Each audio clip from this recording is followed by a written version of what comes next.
All right, well, let's meet another great founder doing amazing things. And while medicinal cannabis has been a booming industry in Australia, it does have its own waste production issues, which is where Botanic Bioplastic steps in, turning the bio waste into a range of single use, environmentally friendly bioplastic products for businesses and consumers.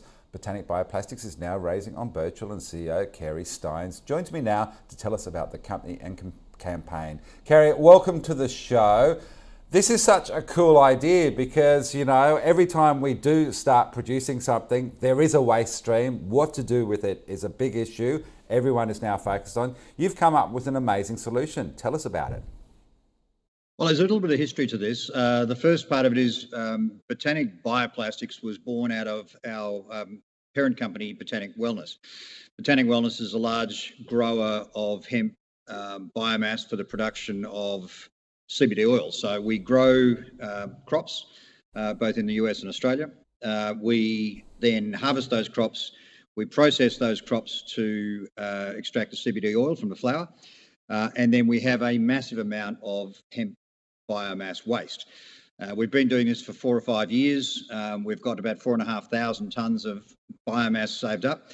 And so about a year and a half ago, we started exploring what we could do with that biomass. And one of the most logical things to do was to, in fact, use that hemp biomass to create a range of bioplastic products to replace harmful petroleum-based plastic products.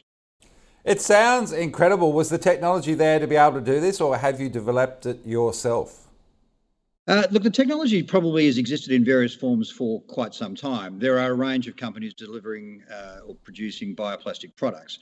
The reason that we believe we can do it efficiently, effectively, and particularly cost effectively is because we have all the raw material.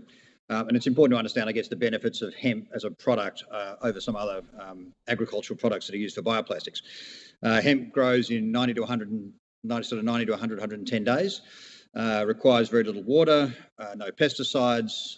It, in fact, improves the soil quality and sequesters or stores or traps, if you like, 3 times the carbon of trees.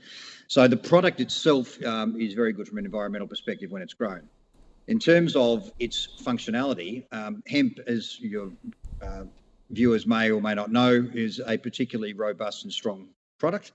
And so when we use the hemp biomass or the waste hemp biomass from our CBD crops to produce a product, we can get a product that's very similar in form, substance and functionality and strength and sort of flexibility to what you can achieve with petroleum-based plastics.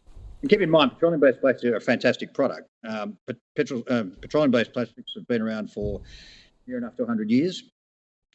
They're flexible, lightweight, cheap. They're fantastic in every respect, and plastic really is fantastic, except for the environmental impact it has. And what we're endeavouring to do here is to have all the benefits of plastic, but with the environmental benefits of bioplastic. And I think this is going to be a much bigger story over the years ahead.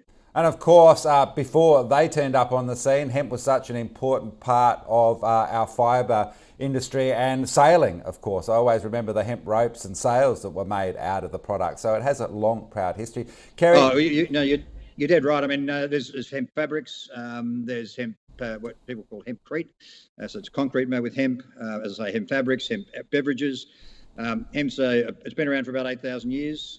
It became a bit of a sort of hot topic 50, 60 years ago, and it was banned because of its association with cannabis and marijuana. Now it's made a comeback both in the US and around the world, and we're using that product and our significant inventory of it to produce inexpensive bioplastics. All right, Kerry, just quickly, tell us about this Birchal campaign. I know you've also got about 3 days to go on the expressions of interest before it opens up to the general public for investment. Tell us what you're looking for and your ambitions for the cash. We originally set out to just do a small raise of around about $500,000. The company doesn't want to dilute too much, and we believe it's at this early stage. We just need some additional capital to expand in Australia. We originally set out, as I say, to raise, or the intention to raise 500,000. We've had very, very significant interest. As of about half an hour ago, we're just under 800 expressions of interest. The campaign opens at midday on Tuesday. And based on the success we've had with the EOI campaign, We've spoken to the Birchal guys, and it looks like collectively we want to increase the raise we're going to do, so probably to around about 750,000. And we're looking for not only for investment funds, but we're looking for people who do decide to become a part of the story to contribute ideas. Through the course of this expression of interest campaign, we've had a lot of incredibly good ideas from people of what can we do this with bioplastic? Can we do that with bioplastic? Some of those ideas are extremely promising ideas.